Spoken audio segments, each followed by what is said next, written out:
하나님의 말씀은 빌립보서 4장 8절 9절 말씀입니다. 봉독을 하겠습니다. 종말로 형제들아 무엇에든지 참되며 무엇에든지 경건하며 무엇에든지 옳으며 무엇에든지 정결하며 무엇에든지 사랑할 만하며 무엇에든지 칭찬할 만하며 무슨 덕이 있든지 무슨 기림이 있든지 이것들을 생각하라. 너희는 내게 배우고 받고 듣고 본 바를 행하라. 그리하면 평강의 하나님이 너희와 함께 계시리라. 아멘. 기도하겠습니다. 하나님 아버지 은혜를 감사합니다. 오늘도 주의 생명의 말씀을 다시 한번 상고할 수 있는 복된 시간 주심을 감사합니다. 참된 지도자를 찾아보기 힘든 이 시대에 우리가 어떠한 삶을 영위해야 될 것인가 깨닫게 하시고 결단하게 하시고 그대로 실행할 수 있는 하나님의 능력으로 충만케 하여 주시옵소서. 우리 구주 예수 그리스도 이름으로 감사하며 기도하옵나이다. 아멘.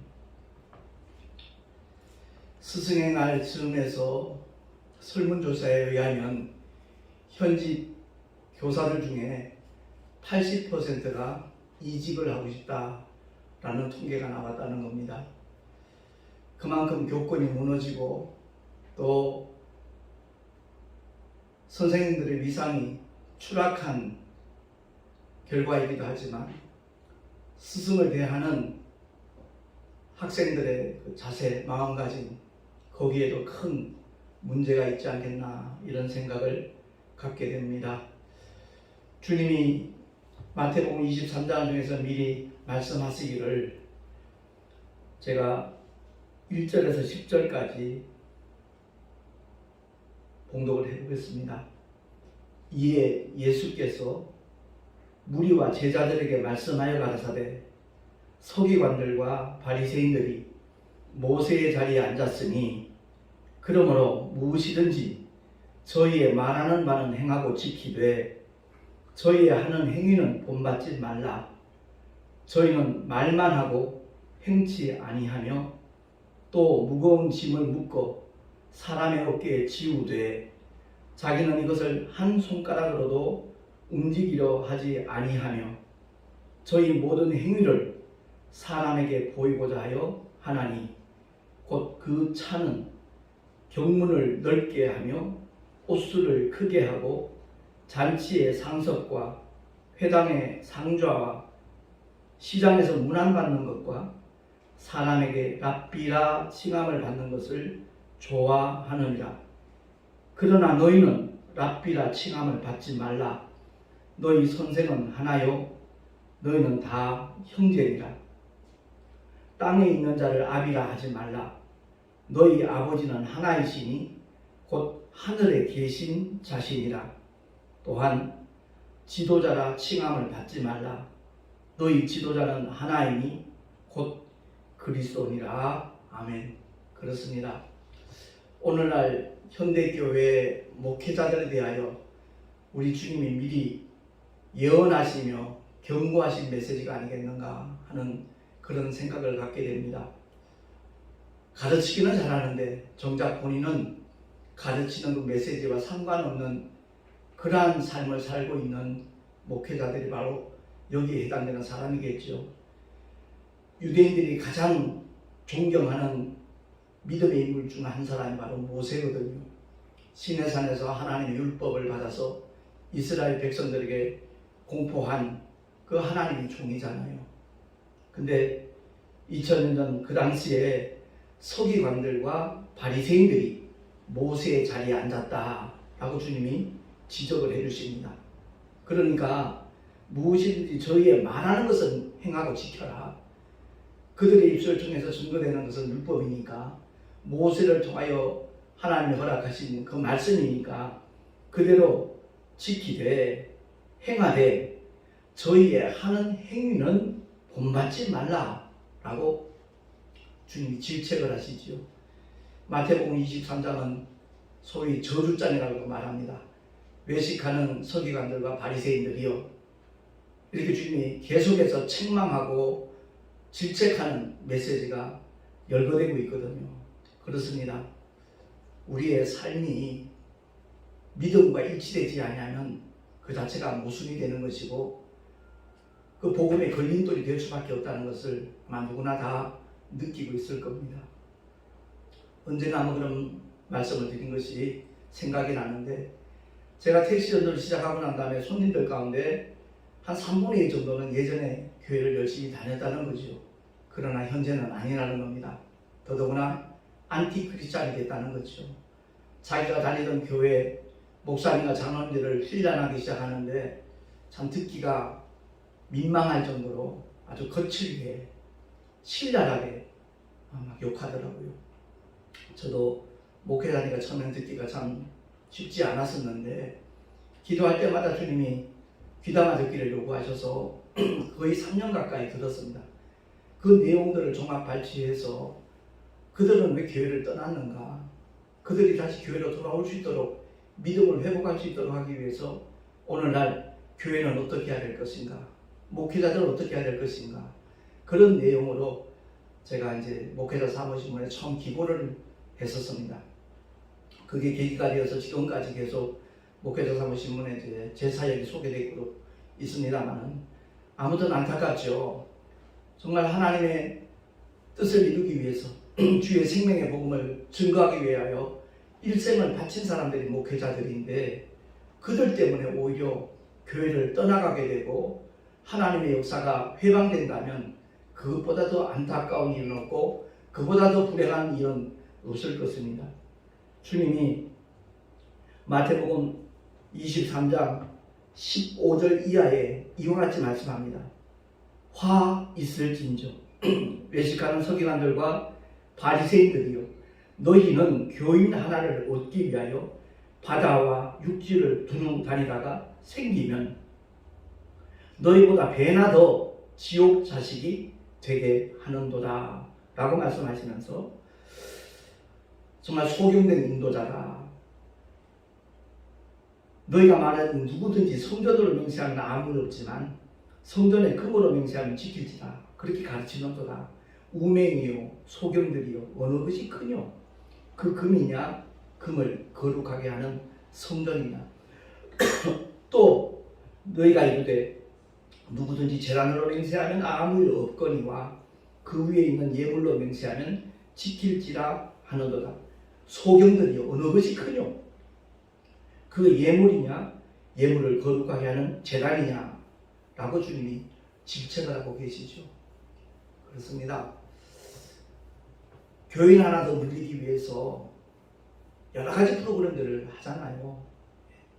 천국잔치도 하고 부흥회도 하고 달란트 시장도 하고 별의별 방법과 수단을 다 동원해서 정말 믿는 사람 하나 더 생겨나기를 원하는 것이 아마 모든 목회자들과 성도들의 마음일 겁니다. 근데 그렇게 힘써서 교회에 출석하게 되는 어떤 영혼이 있었을 때 그들을 그야말로 주님의 사랑 그대로 잘 보살피고 양육해야 될 책임이 목회자들 어깨에 있잖아요. 근데 주님이 지적하시는 것이 그거예요. 교인 하나 얻기 위해서 바다와 육지를 두루 다니다가 얼마나 애를 쓰는 겁니까? 얼마나 많은 노력을 하는 겁니까? 그런데 정작 생기고 나면 너희보다 배나 더 지옥 자식이 되게 하고 있다 라고 말씀하는 겁니다. 이 말씀을 통해서 우리의 삶을 한번 돌아봤으면 참 좋겠다라는 생각이 들더라고요. 그렇습니다. 목회자들 자녀 가운데 참 귀한 그 사명을 같이 함께 공유하면서 하나님의 종으로 헌신하는 그런 가정이 있는가 하면 정반대의 경우도 있거든요. 우리 아버지는 위선자다. 우리 어머니는 정말 잘못됐다. 욕심밖에 없다. 이런 식으로 말하면서 교회와 멀어지는 거죠. 교회만 멀어지는 것이 아니라 결국 주님에게서도 멀어지는 그런 결과를 초래한다면 이보다 더 안타까운 일은 없는 거죠. 제가 1975년도 말쯤에 처음 교회에 발을 디디게 됐습니다. 그래서 이제 강원도 천원군 신수리에 있는 신술 감리교회라는 곳입니다. 제가 그 목사님을 내 영적인 멘토로 일평생 생각하고 있습니다만, 그 목사님은 늘 강조하는 메시지가 그겁니다. 따로국밥이 맛있다 그러지만 신앙과 생활이 따로국밥 되면 안 된다. 그러면 한국교회 망한다. 늘 강조하신 메시지예요.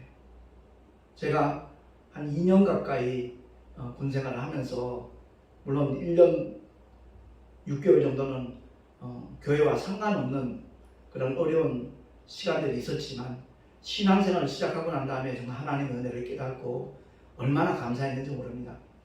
그 목사님은 메시지와 삶이 일치하는 그런 분이었어요.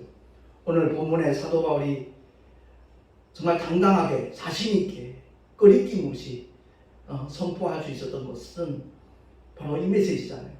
너희는 내게 배우고 받고 듣고 본 바를 행하라. 그리하면 평강의 하나님이 너희와 함께 계시리라. 그렇습니다. 하나님의 말씀을 전하는 것으로 끝나는 것이 아니라 그 삶이 그 목사님의 그대로 적용되는 모습이 보여졌기 때문에 그 당시 군생활하던 사병들 가운데 17명 가까이 주의 종이 됐거든요. 그 목사님이 난 한 번도 목사가 되라, 시작을 해라 권한 적 한 번도 없습니다.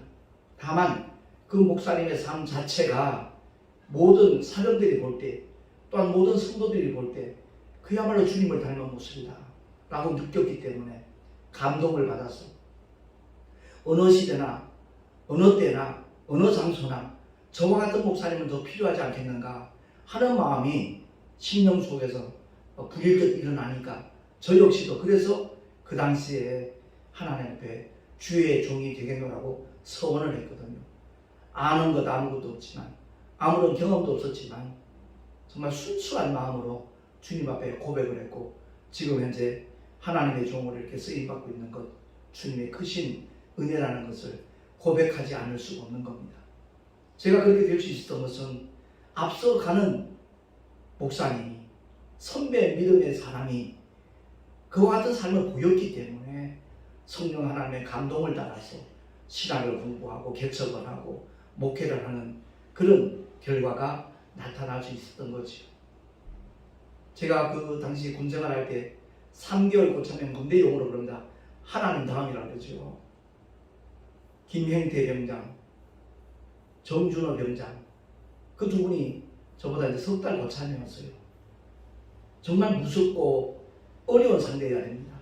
그런데 제가 교회에 발을 디디면서부터 그분들은 친형제 이상으로 정말 고륙과 같은 그런 사랑을 베풀어 줬거든요.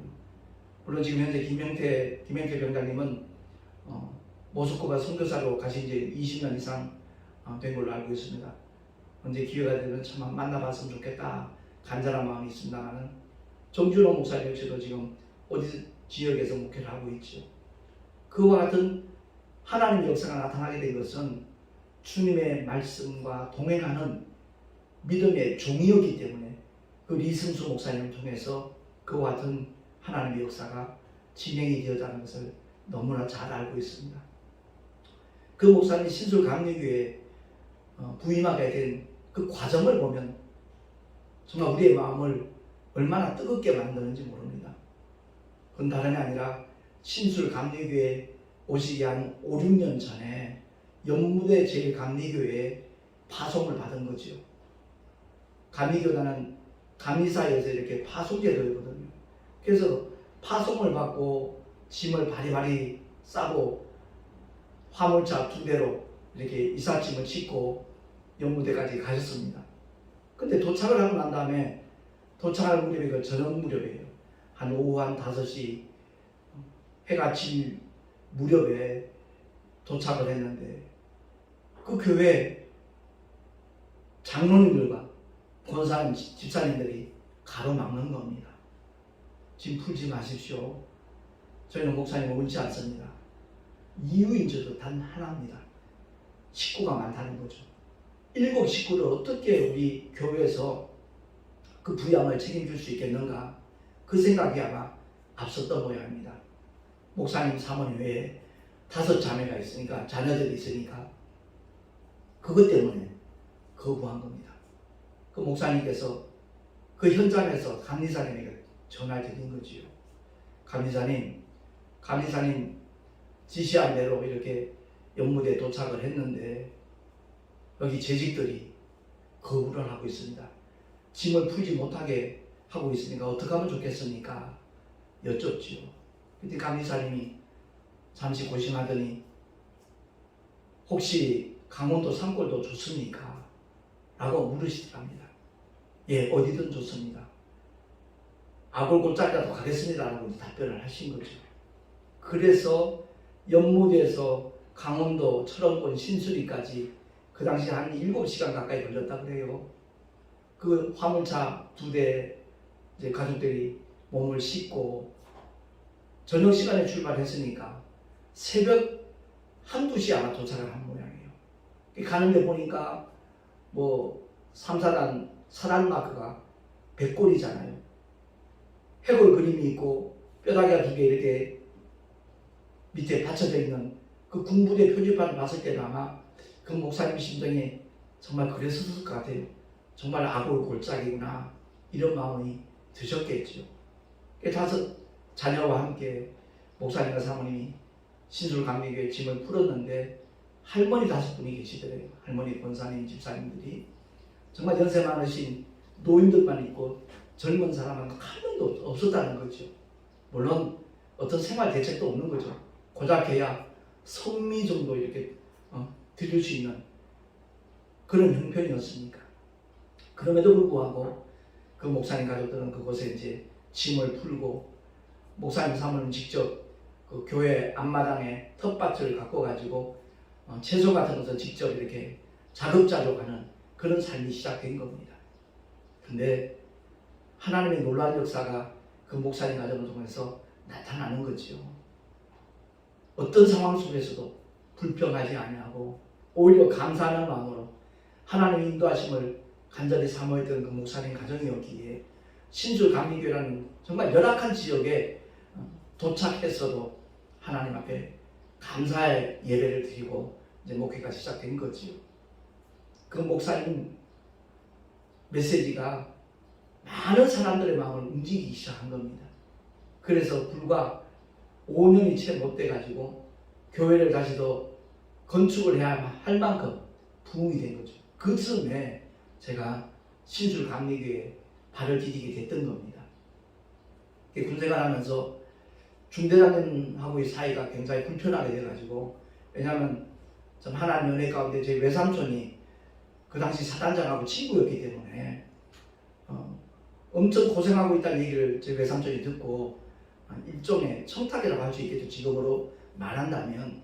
그래서 통신지원대 OP에서 밑에 박스카까지 한 6개월 동안 제가 양동이 2개, 하나는 밥을 담고 하나는 국을 담고 하루에 3차례 오르락내리락 하는 정말 엄청난 고생을 하는 그런 시기였습니다. 그러다가 그 사단장하고 이제 연결이 돼가지고 갑자기 특명이 내려진 거예요.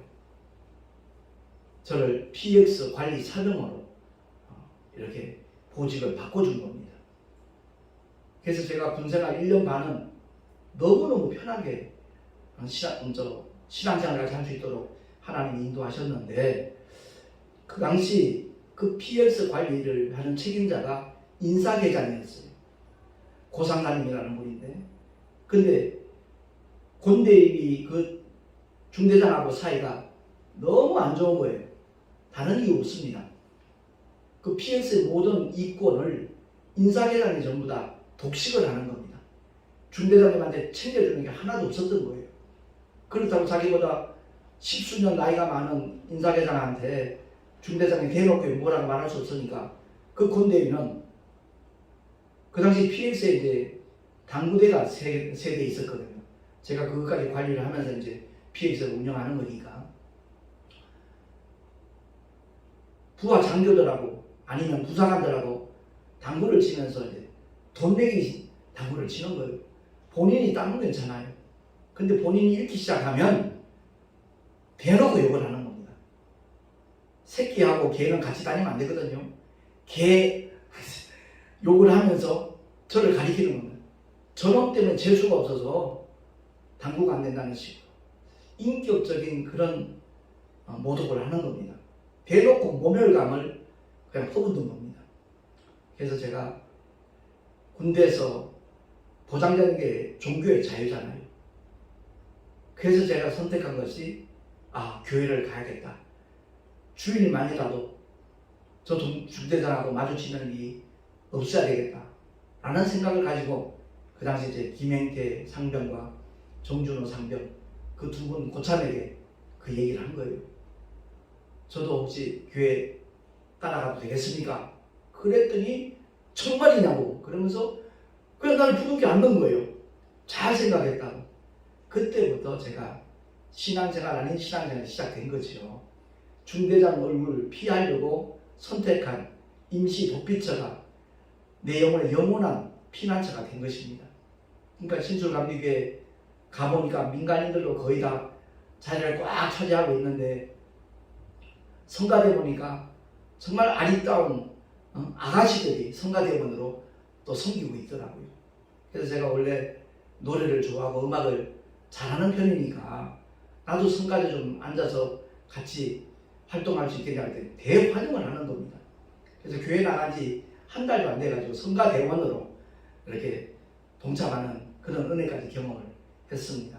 그러다가 부흥회가 있었는데 그 부흥회 때 고린도후서 5장 17절 말씀을 통해서 제가 엄청난 은혜를 받고 눈물, 콧물, 침을 흘리면서 단 1분도 기도 못하던 사람이 2시간 동안 하나님 앞에 정말 자복하면서 통곡하면서 회개를 하고 났는데 그 이후에 내 마음은 전혀 다른 마음이었거든요. 이렇게 세상이 아름다울 수가, 이렇게 세상이 정말 행복할 수가 있을까 싶을 정도로.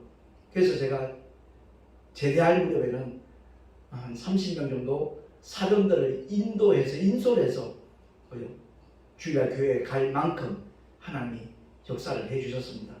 물론 그 권대위는 제가 교회 다니고 난 다음에 한 석 달도 채 되지 않아서 다른 데로 발령이 났고 보직이 내려졌고, 그리고 임승구 대위 그분이 이제 새로운 중대장을 오신 거예요. 그 당시 집사님이었는데 알고 보니까 그분이 신술감리교회 서리 집사였던 겁니다. 그래서 그 중대장님이 신앙생활만큼은 헌법에서도 보장하고 있으니까 아무튼 열심히 전도해서 주일만큼은 예배드릴 수 있도록 내가 돕고 보장해 주겠다라고 하셔서 그와 같은 역사가 일어나게 됐던 겁니다. 그러고 난 다음에 제가 제대하고 난 다음에 한 2년 후에 들려온 얘기입니다. 그 신술감리교회 리승수 목사님이 그렇게 교회를 부흥시키고 새로 건축까지 했는데 떠나셨다는 거예요. 그 떠나실 때 있었던 사건이 참 우리의 마음을 아주 감동적으로 이렇게 만듭니다. 그건 다름이 아니라 공동회의를 이제 연말에 하지 않습니까? 내년도 예산에 대해서도 하지만 그 담임 목사님의 사례비, 생활비에 대해서 책정을 하거든요. 정확한 금액은 저는 모르겠습니다만 그 당시에 도회지의 웬만한 교회에서 사례비를 한 120 정도 받으면 좀 충분히 목사님의 삶이 보장될 만큼의 시대였거든요. 그때가 그러니까 79년도 한 80년도 초가 됐으니까 그 공동회의에서 그 목사님 사례비를 자그마치 120만 원 정도로 책정을 했다는 거예요. 그랬더니 목사님 하시는 말씀이 고맙습니다만 좀 더 인상을 해줘야 되겠습니다. 150만 원은 돼야 될 것 같습니다. 라고 목사님이 발언을 하자마자 분위기는 싸해진 겁니다. 권속들마다 재직들마다 결국 돈이네. 우리 목사님들 돈 앞에는 어쩔 수가 없네. 결국 사례도 많이 받겠다는 것이 목적이었네. 이런 식으로 웅성웅성 된 겁니다. 그럼에도 불구하고 목사님은 그것을 관철을 시킨 겁니다.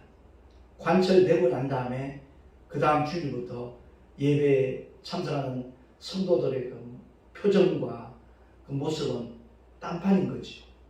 목사님이 인사를 해도 새해 정말 아주 차갑게 냉담하는 그런 모습들이었고, 설교를 해도 그전에는 교회가 떠나갈 정도로 아멘 아멘 하던 분들이 그 아멘 소리가 완전히 반감된 거죠. 한 2달이 지났습니다. 새해 2월달 마지막 주일 예배인가? 예배를 마치고 나면 광고 시간에 목사님이 그런 말을 꺼낸 겁니다. 사랑하는 성도 여러분, 이제는 헤어질 때가 된 것 같습니다. 성도들이 깜짝 놀랐겠죠. 아니, 사례비 올려달라고 한 지가 2달밖에 안 됐는데 갑자기 떠난다니 이게 무슨 똥단지 같은 소리인지 모르겠다라고 그제서야 목사님이 그 과정을 설명을 하는 겁니다. 사실 작년 성탄절 몇 주 전에 영무대제 감리교회 장로님들과 권속들이 우리 교회까지 찾아오셨습니다. 뜻밖의 방문에 저도 놀랐지만 그분들이 오자마자 제 앞에서 무릎을 꿇고 목사님 잘못했습니다. 우리 교회 좀 살려주십시오. 목사님을 배척하고 난 다음에 그 많던 성도들이 풍비박산이 되고 지금 20년도 남지 않았습니다. 목사님 사례비 20만도 채 드리지 못하는 그런 상황이지만 목사님께서 저희 교회에 오셔서 정말 실족한 영혼들 다시 이렇게 세워주시고 그 지역에 죽어 있는 많은 영혼들 구원받을 수 있도록 주님이 정말 역사하실 테니까 이를 위해서 우리 오랫동안 기도했습니다. 목사님 허락해 주십시오. 그 말을 듣자마자 이 목사님이 좋습니다. 가겠습니다. 그런데 조건이 있습니다. 뭔데요? 여기 후임자를 정말 제대로 이 교회를 잘 이끌어갈 수 있는 그런 역량 있는 목사님을 후임자로 모셔야 되기 때문에 이를 위해서는 이 지역이 강원도처럼 신술이고 다른 건 몰라도 그 정도 역량 있는 목사님이 오시려면 자녀들이 대학 다니거나 정말 어느 정도 성장한 최상 고등학교 다니는 그런 자녀들 둔 목사님이 연령대가 돼야 될 테니까 그러면 생활비와 학비만큼은 완전히 보장이 되어야 제대로 후임자를 모실 수 있을 것 같다. 그러니까 한 2, 3개월 정도의 어떤 말미를 주면 좋겠다라고 말씀하니까 물론이죠. 목사님 오신다면 언제든 기다리겠습니다. 그러고 이제 그 장로님들과 재직들이 이제 돌아가셨다는 거예요. 그래서 지난 공동 회의 때 사례비만큼은 충분히 책정이 돼야 되겠다는 생각에서 제가 고집을 한 겁니다. 잠시나마 오해를 할 수 있도록 제가 그렇게 저질해서 죄송합니다. 그러니까 여기저기서 흐느끼는 소리가 나오는 거죠. 잠깐이지만 목사님을 오해했고 그 목사님을 너무 차갑게 대했던 자신들의 행동이 얼마나 경솔했던가 얼마나 불손했던가 그것 때문에 눈물바다가 되었다는 얘기를 제가 전해 들었습니다. 참으로 믿음과 삶이 일치되는 목회자 찾아보기 힘든 그런 시대에 저는 그 목사님을 정말 내 목회의 멘토로 삼고 4년 전에 소천하셨다는 얘기를 전해 듣고 마음이 너무 아팠습니다. 찾아뵙지도 못했는데 또 그 아들 목사님이 리규상 목사님이신데 의정부에 부활교회인가? 교회 이름은 내가 정확하게 기억을 못합니다만은 거기서 목회를 잘하고 있습니다. 물론 연무대로 가서 또 교회를 더 크게 증축을 하고 그리고 일동으로 가서 일동 감리교회 역시도 그 목사님을 통해서 하나님이 교회를 아름답게 건축을 하고 그리고 그 목사님이 은퇴하신 후에 일동 감리교회도 자기 아들 목사님을 후임자로 세운 것이 아니라 후배 목사님 저는 상관없는 역량 있는 목사님이 그 교회를 섬길 수 있도록 길을 열어주고 그 목사님은 은퇴를 하신 거죠. 아무튼 오늘 사도 바울이 빌립보 교인들에게 빌립보 성도들에게 말씀하고 있는 이 메시지 너희는 내게 배우고 받고 듣고 본 바를 행하라. 그리하면 평강의 하나님이 너희와 함께 계시리라. 이 말씀은 바로 그러한 삶을 실천하는 주의 종들만이 할 수 있는 얘기가 아니겠는가 라는 것을 깨닫게 됩니다. 마태복음 23장 화 있을진저 외식하는 서기관들과 바리새인들이요, 겉모습은 그럴듯합니다. 거룩해 보입니다. 그러나 그 속에는 사람의 뼈와 썩은 것 같은 평토장한 무덤 같은 회칠한 무덤 같은 그러한 모습에 그런 자리 있다면 우리 모두 깨닫고 회개하고 다시 한번 결단해서 이 스승의 날 정말 우리가 어떤 영적 지도자가 되어야 될 것인가, 비단 목회자만 얘기하는 것이 아닙니다. 어느 가정에서든 가장 먼저 복음을 받아들이고 예수를 믿고 구원받은 믿음의 사람이라면 그 사람이 그 가정의 영적 지도자가 되어야 되는 겁니다.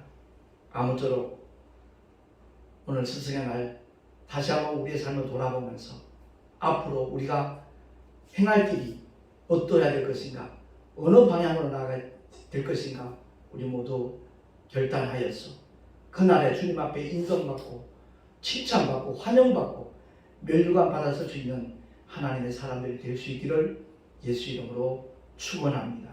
기도하겠습니다. 하나님 아버지 은혜를 감사합니다. 오늘도 주신 생명의 말씀, 진리의 말씀 우리의 신비에 새기게 하시고 그 말씀과 함께하는 아름다운 삶이 날마다 주님 나라 들어가는 그 순간까지 펼쳐지게 하여 주시옵소서. 예배를 드리며 귀한 예물 드린 손길들 일일이 주님 축복해 주시고 하나님의 영광을 위하여 아름답게 쓰임받게 하여 주시옵소서. 삶의 터전에서 날마다 주님이 함께 하시는 믿음의 증거들이 기사와 이적과 축복으로 나타나게 하여 주시옵소서. 이제는 우리 구주 예수 그리스도의 크신 은혜와 하나님 아버지의 놀라우신 사랑하심과 보혜사 성령 하나님의 내주로 동하시가 인도하시니 오늘 주의 말씀대로 정말 배우고 받고 듣고 본 말을 본대로 해나가는 그 사도 바울의 권면처럼 그렇게 말할 수 있는 자리에 나아가리라 결단한 하나님의 사람들 머리 위에 그 가정과 자녀들과 삶의 터전 위에 또한 주께서 피로 값주고 세우신 주님의 모든 교회를 위해 지금으로부터 영원토록 함께 있을지어다. 아멘.